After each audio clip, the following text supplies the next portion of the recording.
Hello, ladies and gentlemen, and welcome back to Everyone Picks Their Own Movie Month.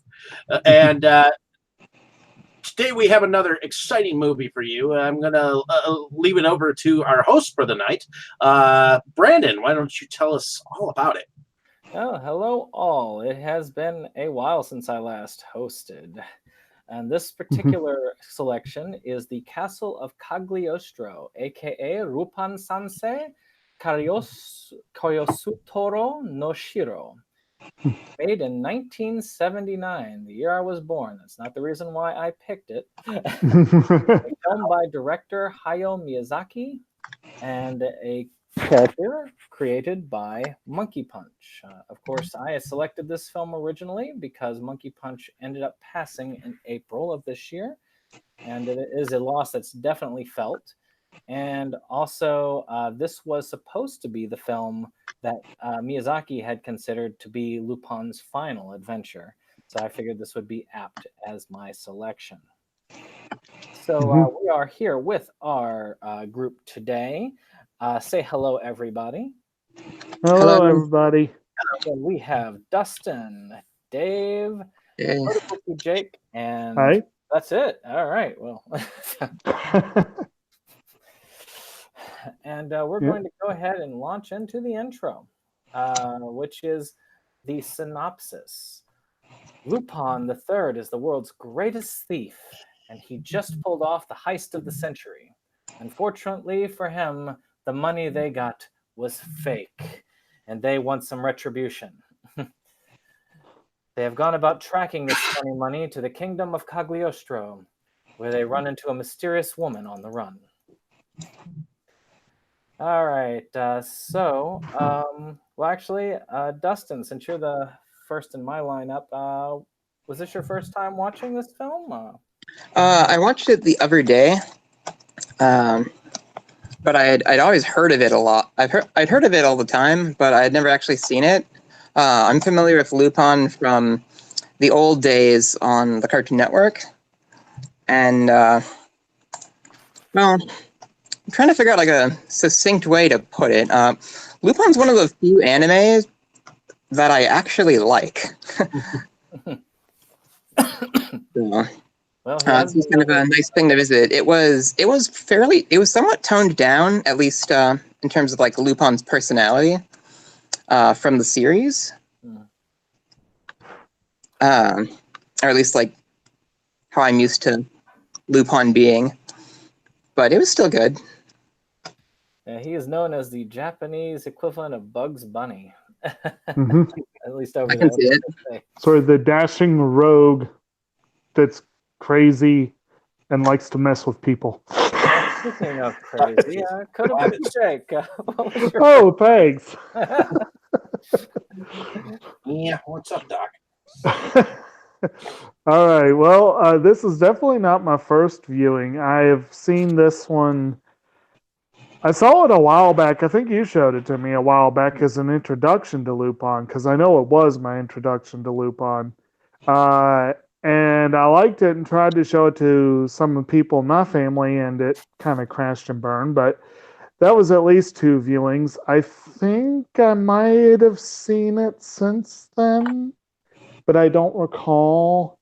But it's been a while. And then to prep for this, I actually watched it. I have the old Manga Entertainment release, which is the second major attempt to release it in this country.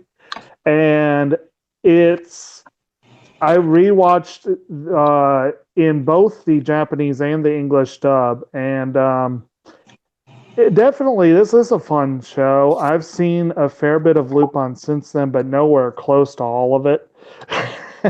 And I do agree, it's toned down. Not just Lupin, but all the cast of crazies, Jigen, Goemon, Fujiko.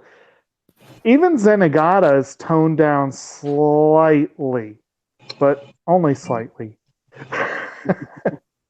But it's a fun movie, and I enjoy it a lot, and it's very influential, and so I enjoyed looking at it again. Well, Dave, is this your first time watching? This was the first time watching it, and going into it not knowing how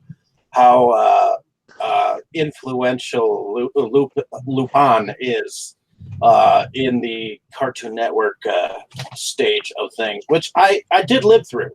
It's just I wasn't as into seeing a whole heck of a lot of Japanese animation, except for that which I like. I got into Dragon Ball Z and Dragon Ball and things of that nature, but I got into some oddball Japanese animation, but this one I never ran across. And coming out from it, it kind of reminds me of like Pink Panther meets Scooby Doo. You got Lupin's partner in crime, who kind of sounds like Edgar or G. Robinson, or you know who I'm speaking of. Correct. Edward G. Robinson, I think his name was. Sure. He was in Key Largo Hmm. and Scarlet Street. It's been a But while. his voice kind of reminded me of that, except you kind of look like Abe Lincoln. So Did you watch the 2000 dub or the 80-something dub? I watched the English dub. Well, there was two of them. Well, there's three of them. There's the Streamline, the manga, and the I don't know if Discotheque or G Kids, or I don't know who gets the credit for the new one. They did two of them in 2000. They did like a family-friendly version, and then they did a regular version. The guy who voiced Solid Snake in the Metal Gear films did the dub for Lupin in the most recent. The version I watched must not have been the family-friendly one, because there was a lot of mild cursing. Well, I ended up actually first being introduced to Lupin the same way as Dustin, through Cartoon Network. When I was in college, that was when I first started checking out Toonami and Adult Swim. And it was running on, it was basically running, I think, on Adult Swim at the time. And they were showing the second season, which is extremely long. They still haven't released all of it here yet, but they are working on it. They're almost there. They're 3/4 of the way. But I first came into Castle Cagliostro due to Hayao Miyazaki, because I had seen Kiki's Delivery Service and Princess Mononoke, and of course Spirited Away, and I wanted to see everything by the man, so I was hunting it all down, eventually leading me to Castle Cagliostro, which was his first director film. And I could definitely see his hand in the style of a lot of the side characters, which, of course, if you look at them, they definitely aren't quite the same animation style as Lupin, Jigen, or any of the rest of them. And for me, it was a very whimsical thing. I hadn't gotten... if Lupin had been foggy enough in my mind that I didn't actually have the same first impression of him being toned down, which was helpful, I think, in that case.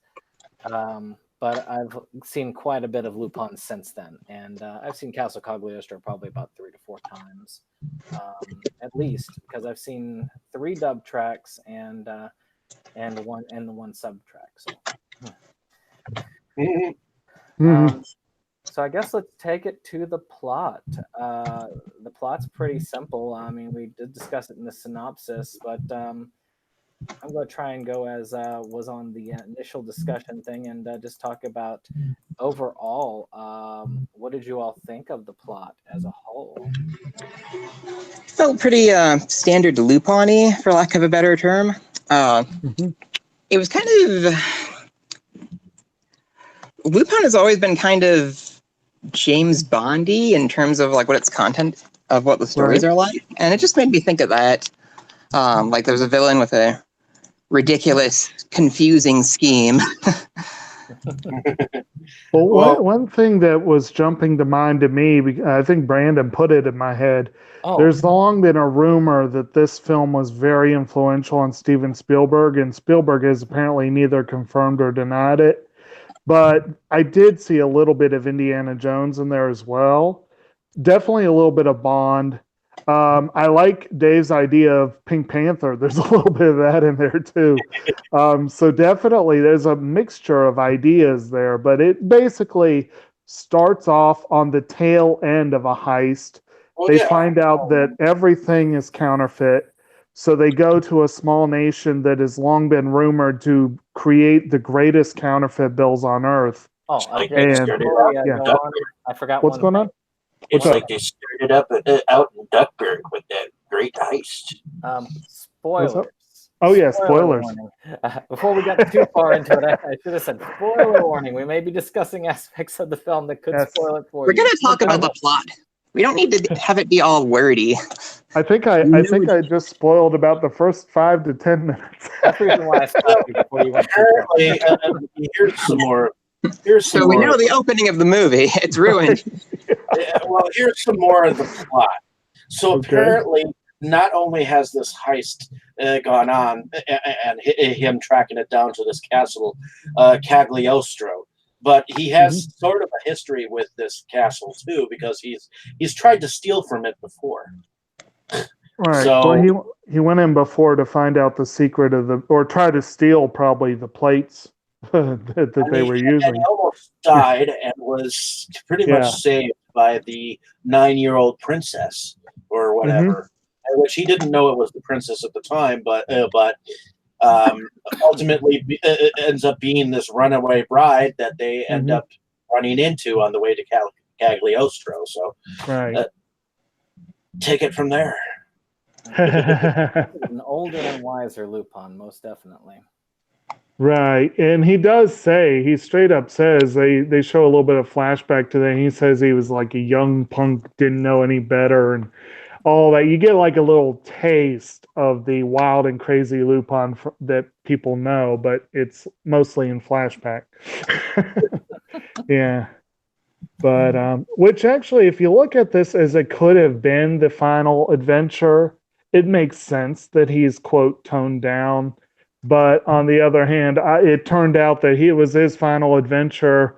Miyazaki seems to have a track record of claiming finality and it not being that. That's because he doesn't like it. Right. But adventure. yeah, so he finds out that this, I guess technically she's actually a duchess, but everyone calls her a princess. I don't know. I guess it depends on how you translate it. She's supposed to marry the regent of the country, who is a count, who is he kind of screams evil villain, like there's like, and he wants her just because of a secret treasure. Yeah.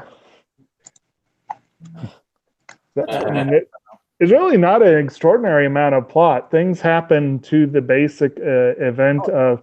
It's a very action-heavy movie. Very action-heavy.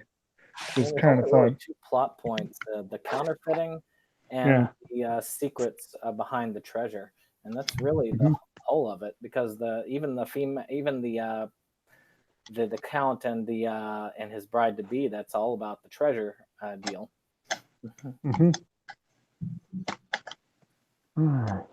But so did y'all enjoy the plot of it? I mean, the simplistic sometimes can mean good in a lot of ways.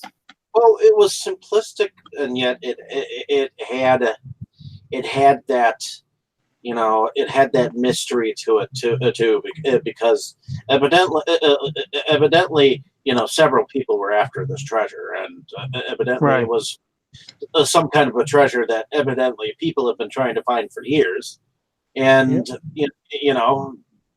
and then of course there is someone who just so happens to be a past love of Lupin's that ended up being close to the princess, so you got that there.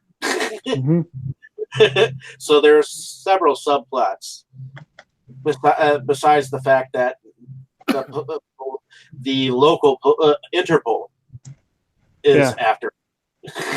And actually, one thing they do have here that is pretty steady from what I've seen to the various Lupin programs is the interaction between the characters. Yeah. Jigen and Lupin are like old pals. They always pal around together. They seem to always do jobs together, and they start the movie together. They are the ones that pulled off the heist. Goemon usually gets called in later and does. Usually he's more on Fujiko's side from what I've seen, but he does his own thing. But he always just kind of shows up when he's needed. Fujiko always does her own thing. Fujiko is for Fujiko, and she may be on his side, she may not. She just shows up, and just like here, she just kind of happened to be there and decided to help them out while still doing her own angle. And then, of course, Zen Nagata is all about, I'm going to catch that thief. Before we move That's totally pretty into much it. characters, is there anything Uh-huh. people wanted to do about the plot? Oh, okay. Like the Elmer Fudd of the whole thing. There were just the only few notes I have on the plot is I know, like I said, the mentioning of the thing being slightly toned down was actually by design. Monkey Punch had been brought on board with this, though he had disagreed with it, wanting a more mature content movie.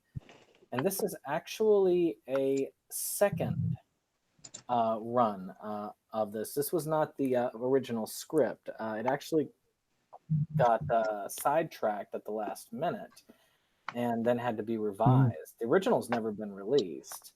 Miyazaki actually had been brought on because they felt like he would be better to make this movie more suitable for a child audience to be able to watch at the time. So if you're looking for reasons why it might be dumbed down, that was part of that. And Monkey Punch had regretted that it was taken down to that level at the time. Well, and also, from what I understand, the original version was largely an adaptation of the series, was it not? Yeah. And then I think Miyazaki wanted to go in an original direction, and that was one of the reasons why. And I believe Yasuo Otsuka was originally more in a directorial capacity and ended up stepping back. And he was sort of Miyazaki's mentor. So he worked as the animation director, but he stepped back from originally He was the one being who originally helped tap Miyazaki Right. into it because he thought that Miyazaki would be good to adapt it that way. right. You know what I thought was strange, though, about Yeah. the Cagliostro guards is that it seemed like there were two different kinds of guards. There were the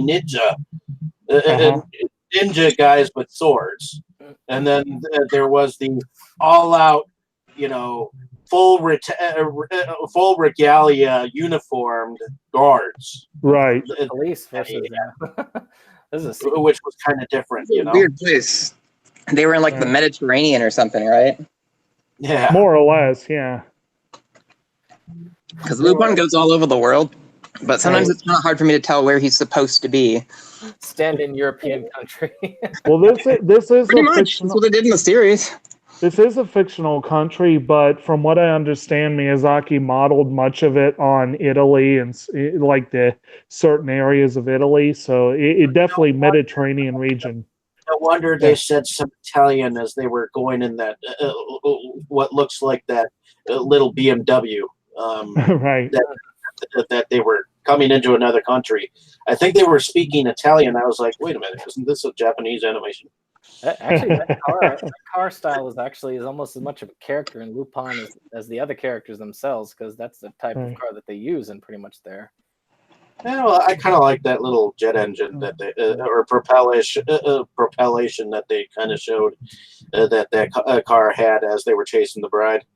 Right. Secret guards, that Secret Police is definitely a Miyazaki touch. If you look at any of the other films Miyazaki does, you can just see it in the movements and the design. You could tell that his hand was in on that creation. Okay. All right. Well, any other plot points that people want to talk about?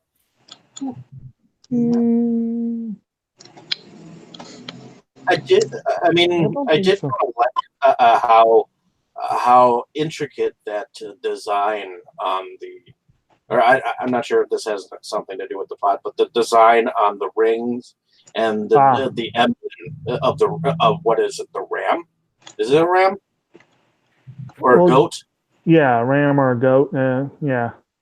The translation I had called it goat bills, but apparently not every translation uses that. But I was looking at it as a goat. Yeah.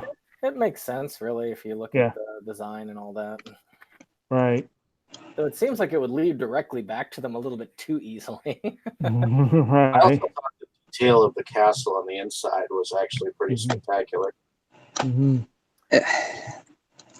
Well, one little, I don't know if we want to call this an artistic flourish or a plot point or a character, but what do y'all think of the wedding scene? Like with all those dark hooded figures with swords. Yeah, they might want to rethink their ceremonial outfits. This is like, this is kind of weird. I'm sitting there being like, wouldn't you love to be a guest in a wedding like that? You'd be like totally creeped out, going like, what's going on here? Well, it's like those guys were like, the kind of guys that where they would stick them in charge of the guillotine. Well, Right. Those were those kind of guys. There's a whole bunch of executioners. The executioners march. I can tell you one person who probably would have been envious of that though. The wedding scene reminded me somewhat of the wedding scene in Princess Bride, and I could see Humperdinck loving that idea absolutely. Oh, he was going to kill the bride right after the wedding, so that would work well. Right. Executor now. But yeah. I actually thought that the castle was a cool plot point with all the unique gadgetry and traps and clockwork and everything. Was just a really neat design. Which actually one could also say there was a little bit of Mission Impossible to this too. Yeah, you could almost say that. Well, I guess we will move on to characters then. Of course, Jacob's already gone over the basic characters that follow for the Lupin. Of course, Lupin the Third was based off of a French comic, right? That the creator Monkey Punch had read and loved, and of course, because copyright laws were kind of, well, if it's not copyrighted in our country, it's not copyrighted. It was the original way Japan did it back then. They never bothered to get that, so they got around it, of course, by calling him Rupin when it came across. But of course, in America, you can see original translations calling him Wolf because of that. I wondered what was up with that. But his name was Wolf. I mean, based off of the Phantom Thief or the Great Thief. Right. And of course, Zenigata, based off of course, a past Japanese constable. And one of the greatest there, pitting, of course, the greatest thief against the greatest detective.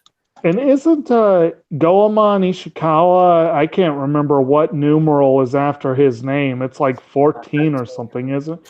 13. Isn't he supposed to be the ancestor of a really, really famous samurai? Yeah, I think so. And he actually has his own anime series that released not too long ago. Or is it Jigen's Gravestone, I believe? Jigen's Gravestone was a movie, and then Fujiko Mine had her own series, and those were both much darker than this one.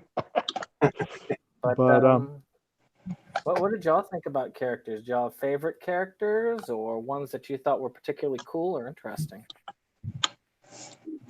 I tend to always like Jigen when he shows up, but Jigen didn't seem to do a whole lot this time. I guess this was a lot more Lupin. You're talking the guy who looked more like the gun and the beard. Okay. Which there was one particular scene where he and Goemon were watching over the castle, and Jigen's a sharpshooter, and I was kind of going, well, why didn't he get involved? It was kind of weird, but the characters on mission. Goemon. I always liked Lupin a lot, and some of the other characters are fun. Goemon's the one that I found the least interesting. But Paimon and Fujiko both are ones Yeah. that kind of just end up on whatever side wills it, and they're not always on Lupin's side. And I know you're not a huge fan of the character type that Fujiko plays. No. They use them and leave them character. But yeah, and then like I said, the Count is a nice villain, and his manservant, if you will, the head of the ninjas is Jodo. I am very amused that Jodo was played originally by Ichiro Nagai, who is the guy that played Happelsai and Cherry and all those other dirty old perverted old man character. Yes. A slightly different character this go round, but and of course Clarice originally was played by Sumi Shimamoto, who's the one that played Kyoko and Maison Koku. So there are some really interesting ties there. And then when the English dub, I told Brandon before we started, the version I saw, we just finished watching Gravity Falls, and I swear Zenigata sounded like Stan Pines. I loved it. But, yeah. See, I've always been, I don't know why, but I've always rooted for Zenigata when it comes to those series. And he actually shined quite particularly well in this one, working with Fujiko, and in the end, just where he was, where they worked together. It's like, oh my, what a surprise! Look at what we found here. Oh god, I love that so much. If the people watching it, I was investigating Lupin. I had been fired, but it's a mistake. And then the Interpol people were going, "My God, he's a terrible actor." No, I think he was doing it on purpose to like mess with them because they had they had stopped his investigation, and he was like, "Oh well, fuck you. We're gonna do this with Lupin." Right. And I did like the scene where he and Lupin decided to work together, and Lupin's like, "Here, put her there." Like, put his hand out, and Zenigata just looks at him and goes, "No, that would be too far." It's like, I'm not going to shake your hand. I'll work with you, but I'm not going to shake your hand. Yeah. I was like, that was fun. You saw a little bit of, I think, the possible outrageous character of Lupin when him and his buddy old pal were in that little bar scene, and he did a little catcall to that maid or that barmaid. So I think that was a little bit towards what you guys were talking about with, you know, how sarcastic he could really be. Right. And there were certainly a lot of allusions to him as a lady killer. Certainly Fujiko made reference to it when she talked to Clarice. And he's a rat. And it's like, dang, I thought she liked you. I thought she liked him. Yeah. Yep. But nobody's ever totally "you're my hero" kind of person. He's the person who has the ability in a lot of his to jump out of his clothes into his underwear at any given time. Yeah. And then, of course, you had that one part where Goemon helped him, because he has that catchphrase, you can almost say, "I've cut another worthless object." And he did that one part where Lupin's got the flaming clothes and shoot. No more. Lupin's personality, from what I remember in the show, a good way to summarize it is there's a scene where him and his friends, Goemon, and Jigen are ambushing these goons like in a bathroom. You know, Jigen's got his gun pulled and looks really serious. Goemon's got his sword drawn and looks really serious.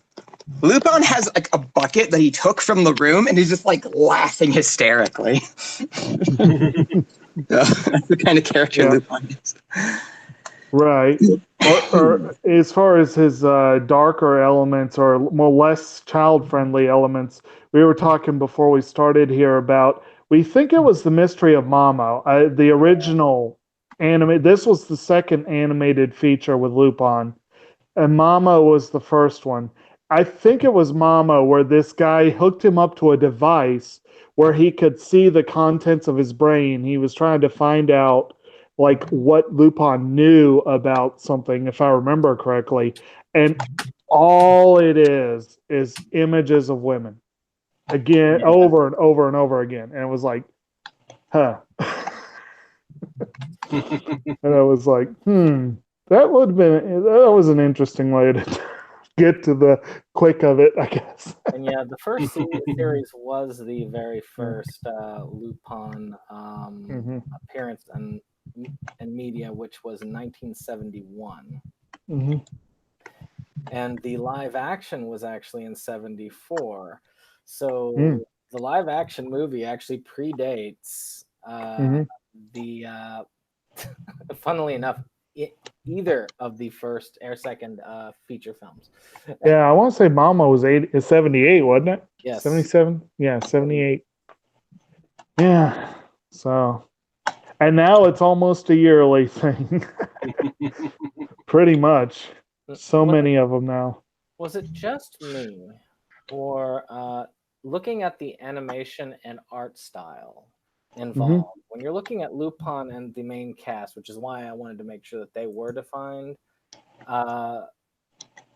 versus all of the rest, I could easily see a distinct difference in style between them and the others. Of course, like I say, Miyazaki has his own particular art style, and I felt that those were much closer to that than they were to the Lupin style of art. But I don't know if I'm the only one who saw that, especially when it came to the Count.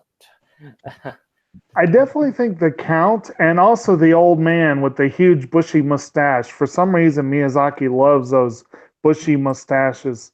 Or even the female lead, actually, if you think about it. Yes, they very much had a Miyazaki feel, but I feel like the main cast, particularly Fujiko, looked a little different from usual. I think most of the others looked about the same as I'm used to, but I felt she looked a little different. So, well, she was much more passive in this. So. Yeah, but usually they like play up her sex appeal or whatever, and they really did not in this one, you know. So they gave her a lot of fun on this one. Yeah. Where she's doing the newscast and I love the newscast. just beating them about the head with the rocket they're going in. Yeah. But anything else on characters? Anybody want to talk about other characters that they thought were interesting of note? Well, one show I really do need to see that Miyazaki worked on was the anime version of Anna Green Gables. It's just a random trivia. Sumi Shimamoto was originally wanted to be Anne and failed to get the role, but that was what got her the role of Clarice in this one because Miyazaki remembered her and was impressed. But I need to see that show though. That's hard to get here. One note with that, with when it comes to Miyazaki and finality, when it comes to the end of a lot of things, Miyazaki has always been known as to not wanting to look back. Once he's finished with the project, he does not see the point in going back to it again. Unless it's Totoro or Nausicaa. Yeah, well, but even then, it's more of just a cursory nod. Right. Yeah. Because he believes, okay, well, I've done that. There's no point in revisiting that. We just need to move forward. So in him, probably when he looked at this, like, okay, well, Lupin's done. Moving on. If I knew more of this series, I would probably be right up with you guys talking. But it is definitely interesting hearing about, what he does and what he does not do. So. Like I said, just big names in these films because of that. There's just so many big influences when it comes to anime. It really is, though it isn't the best film. This is a film from 1979. Oh yeah. So it is an older film, which is to me just as old as some of the Japanese animations that I know, like Unico and some other 90s like Vampire D, and Yeah. Well, this definitely predates that one. This is one of the oldest ones I know by Hey, we far. just Yeah. talked about Unico not long ago. Yeah. But One last random bit on character. The captain of the guard, Gustav. I don't know if it was the same in the dubs y'all watched, but Joe Ramirez, he was trying so hard to do a Schwarzenegger accent, and it was really awful, and it just made me amused. it came across as more of a German type accent in the 2000 dub. Yeah. Actually, Fantastic Adventures of Unico was 81, so you're in that same time period. Oh wow. Yeah. 79 was my birth year, so it kind of also is kind of apt that this is my choice. well, even though I saw both Unico films, I remembered in the Island of Magic more. So, Most people do. That one's the creepy one. but in any case, Right. moving on to Special effects. Yep. Yep. And I guess in this one, it's more about the animation styles. I have one thing in particular, but I'm sure that will be mentioned by one of y'all. So, Okay.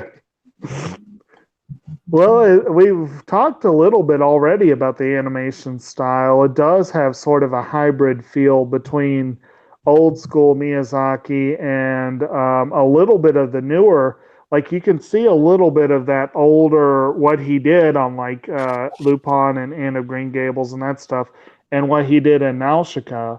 But it is a little bit of that Lupin Monkey Punch mixed in as well. It is sort of a hybrid look animation wise.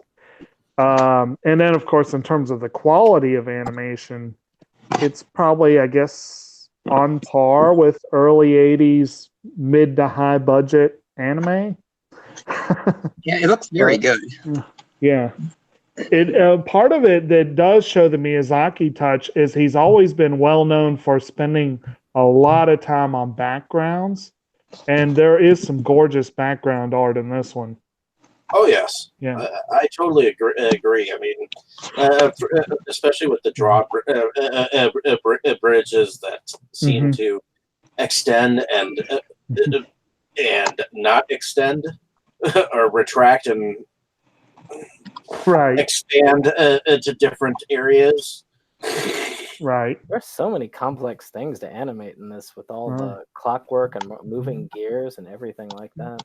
And even when they unearth the treasure at the end, that the city is really well animated. It's really nice. Yep.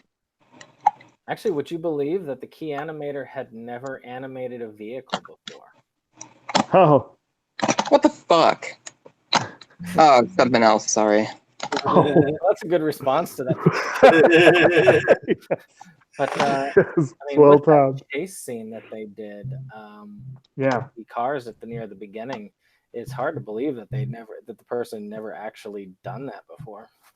And apparently, each one of those was modeled on actual cars, and they did a really good job with the detail there. Well, yeah, and it seemed like they were like European-like cars instead of Japanese cars, you know? Right. Well, there was a listing here at one point that I saw. Like, I think Lupin and Jigen's car was a Fiat, if I remember reading this correctly.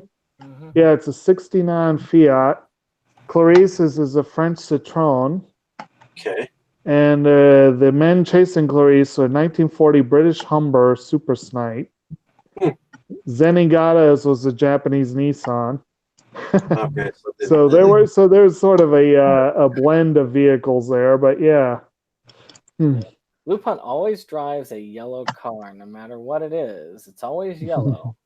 But he has driven many different types, but he tends to like things like the Fiat, the Volkswagen Bug. But he's been in several other types, but they're always really cool looking cars that he's in. And that chase scene was amazingly animated. Yeah. It doesn't strictly adhere to the laws of physics, but it is definitely well done. What? Yeah. Cars can't go up walls like that?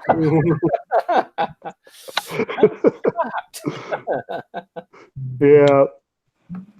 It's fun where they're going through the trees and the bird is like in there. What did you think of the colors in the film? Of course, I'm the only one I think that watched it on Blu-ray, so it's hard. You got a much higher visual quality than the one I have. I guarantee you that. It probably doesn't really help in that aspect. Well, I thought there were a lot of colors. Yeah. And I mean, there were definitely some darker tones to some of the scenes, especially when it came to Cagliostro's castle and some of the underground around in the clockworks and stuff like that. But I like the particular detail to the laser guns on the property. I mean, especially since that was pretty good animating a cigarette getting Right. laserly gone. That was a fun moment. It's like Zenigata walks out into the garden with the captain of the guard, and the guard like stops him roughly, and he's like, "What are you doing? Why don't you let me go?" And he's like, he just holds up the cigarette, and it suddenly is lit. He's like, "Don't go wandering around, or you will be killed." It's like the first time that Zenigata started to become more suspicious of it. Right. Because you got to admit, that's some pretty good security there. That's almost like Count Vile's castle in some ways. That's why I really liked. I've always loved Zenigata. People who've watched the series will say Zenigata's incompetent. It's like, no, he's not. It's because you're comparing him to Lupin. And, but if you look at him as a character, he's actually still one of the most competent law enforcement. The only person who managed to top him was, gosh, what was his name? Detective Conan. Detective Conan actually fought Lupin in the crossover, but that's not fair, really. That's not fair. Well, the main issue with Zenigata is he is too focused. He's like tunnel vision. And, he's so obsessed with Lupin that it's hard it causes him to make mistakes, to make hasty actions. But when he pauses and looks around, he's really good at, yeah. And of course, the fact that he was willing to put that pursuit on hold when he learned that he was in the middle of a major international conspiracy showed that he was willing to put the law above his vendetta, at least in some cases. Yeah. But one quick thing that I do want to mention while we're talking about the artistic aspects of the film, I love the music. I absolutely love the music.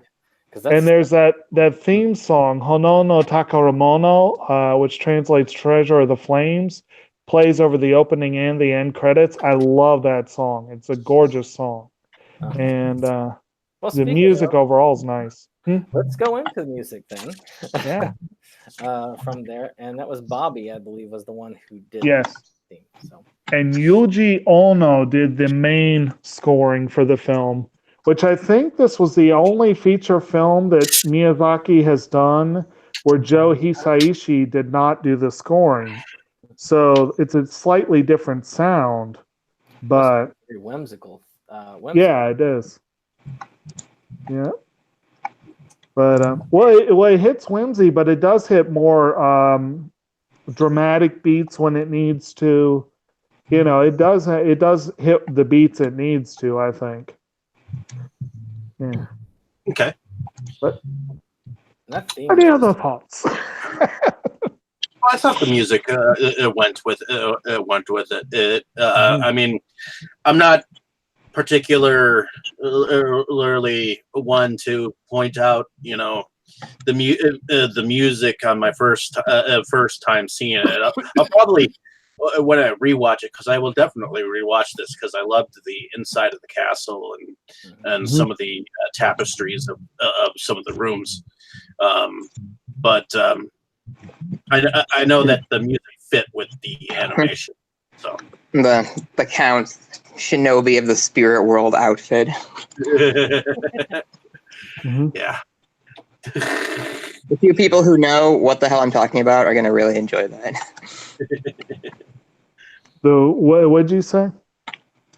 The count's like outfit, like in the wedding Yeah. scene, it's like that like pointy robe thing, kind of like the goons, but like a little different. And it made me think of the shinobi of the spirit world from Yu Yu Hakusho. Okay. One of these days. That's on my Yeah, list. that's a show I've seen one of the movies. Oh, so have I. I've seen one of them. It's really I've read good. See it. I've read the entire manga.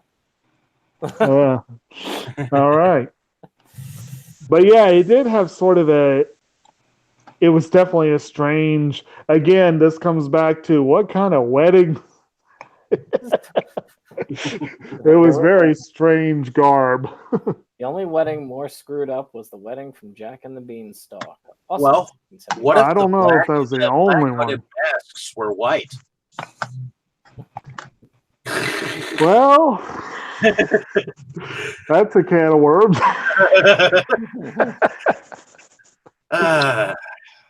Anyway. Well, why don't we move? I mean, unless there's anything else on score. One thing I wanted to say is that I'm glad that the animation is here. We're not what normal American history has portrayed Chinese characters with, because oftentimes American cinema will portray Chinamen as these slant-eyed individuals. So will Japanese ones. You talking about that? You talking about that rather? You talking about the hefty way? individual in the Interpol scenes? Yeah, the Japanese will animate themselves looking there, but if you talk about Chinese, that's a different can of worms. Yeah. The Japanese are just as racist against the Chinese as the Americans were back then. Right. And you can see that in their animation style. And actually, if we're talking about not exactly PC representations of other countries, in the Like English using dub, that term, for example. well, in like the English term, in the English dub of the Interpol scene, it was like the first two that spoke were the Brit and the Frenchman. And I was like, oh my God, they really pulled out the stops trying to make sure we knew that was a Brit and a Frenchman. It's like, sacre bleu, in this really horrible accent. And I'm like, wow. I'm like, So I don't know. I don't know Japanese well enough to catch accents in that. So I don't know if they did that in the original dub, but in the English dub, they definitely played up accents for laughs. I don't think they did it badly in the 2000s, but again, it's a different time. I mean, shoot, like I said, they had David Hayter play Lupin, which I loved having that as the voice actor because, again, and they even one of the extras on the main disc has him do like if Solid Snake met Lupin, how would they interact? And he basically had the two interact with each other. Wouldn't that be something?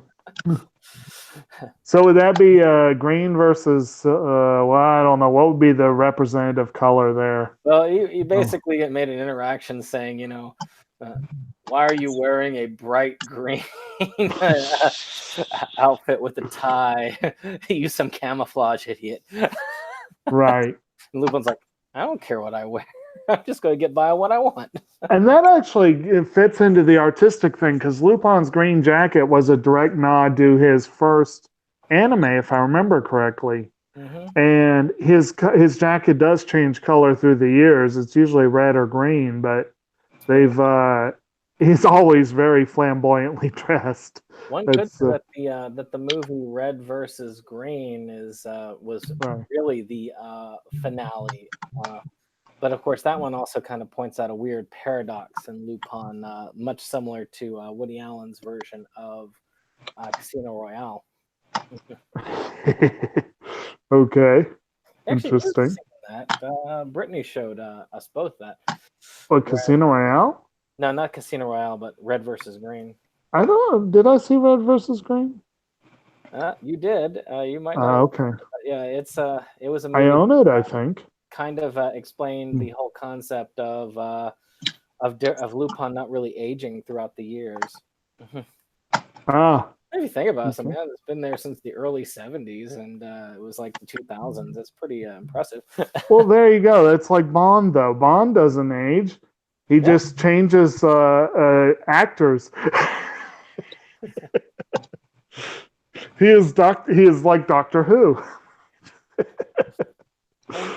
So while we're talking about favorite things, hmm let us talk about favorite things. We're going to go back to our one person at a time format. Dustin, did you have a favorite scene or a favorite thing about this particular film? I think I like when they show up at the wedding near the end to break it up, and they pretend to be like ghosts and mummies, like actually mummies. Like he puts bandages on himself. Like I enjoyed that. And Jigen has like the vampire fangs and. Always reminded me of the Dread Pirate Robin scene in the Princess Bride. I am the Dread Pirate. Yeah.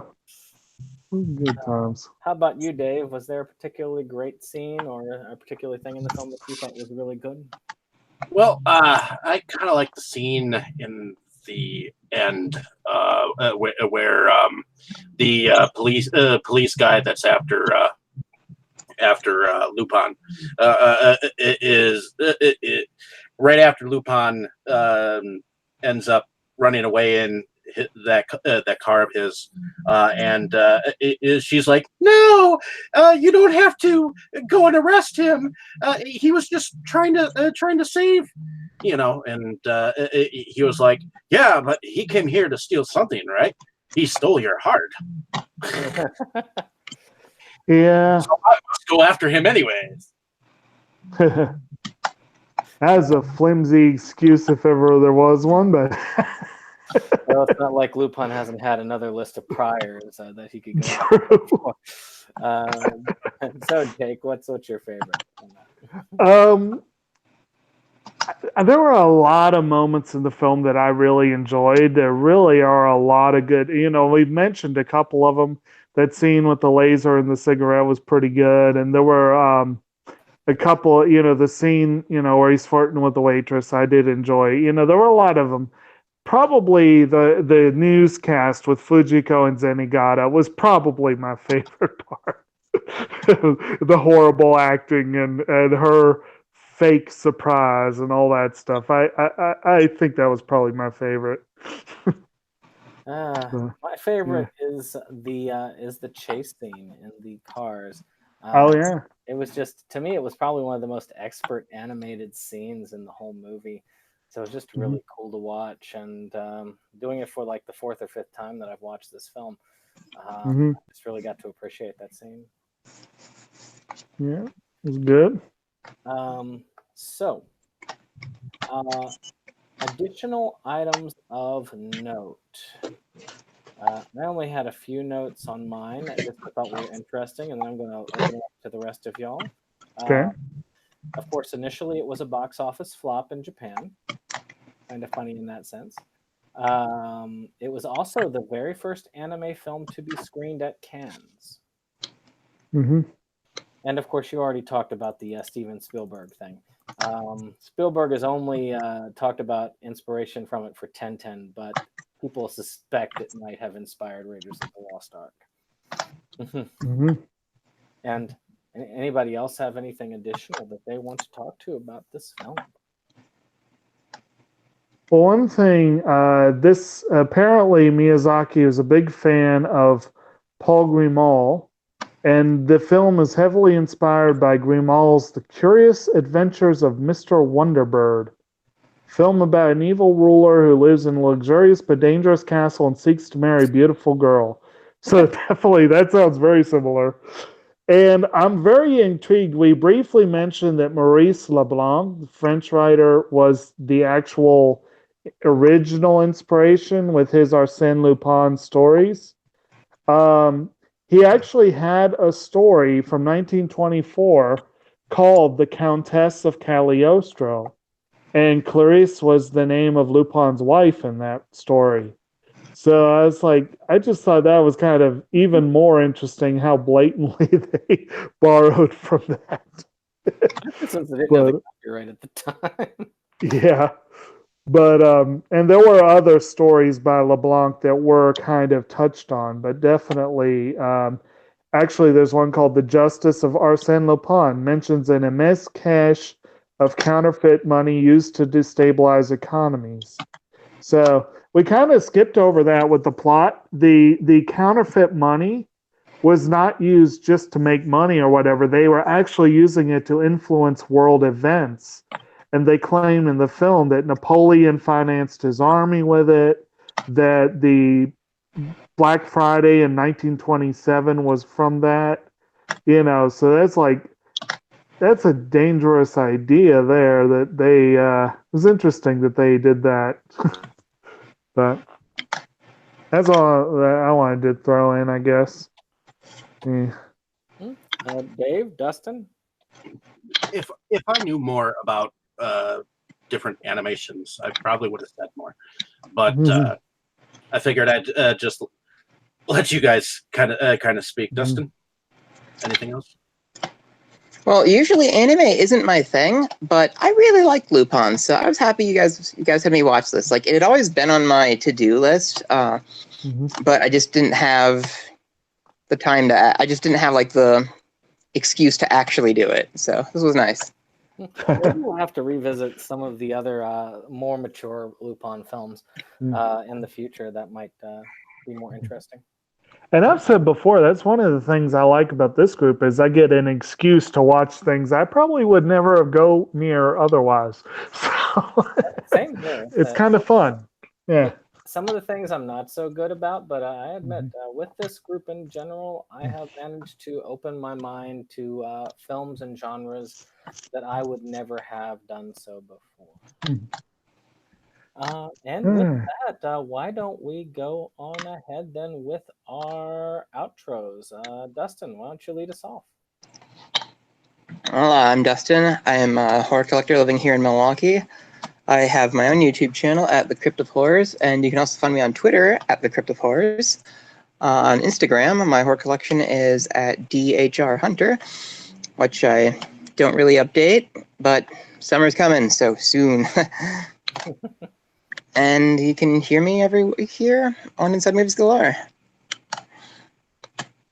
All right. Next. Dave. Well, my name is David Streggy. I run Inside Movies Galore, but I kind of run it with all of you now. So I do many kinds of reviews on this on a separate channel, and I'll definitely have some more cool reviews to come out once I can get some of them together. And currently, I'm going to be starting production on a film called Death Board with Brad Twigg, and I might also still work with David Sterling in the future. So far, if there's anything production-wise, I'll let you know as I know it. So, as we go on with things. Who else hasn't gone yet? Jake. Okay.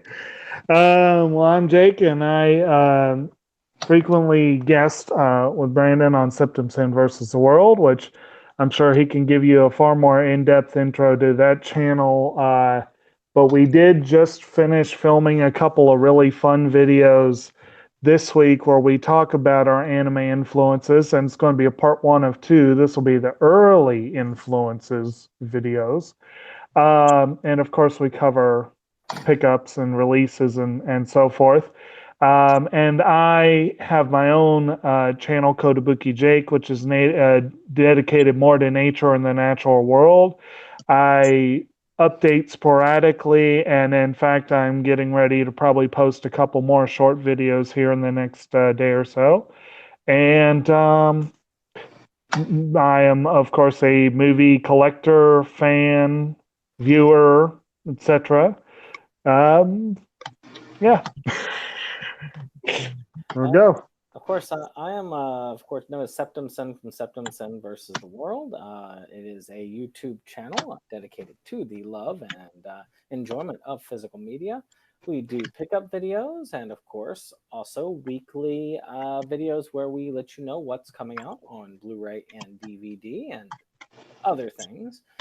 Of course, we do our top 10 list, and as Jake said, we are doing a top 10 coming up on our anime that have inspired us, as well as a few reviews. I've done some reviews for Inside Movies Galore, as we've done some joint projects, and of course, I have one review, movie review coming up on Camp Blood Kills, which I actually have my name associated with, which is kind of cool. First film I've actually had my name associated on, with just special thanks, but still.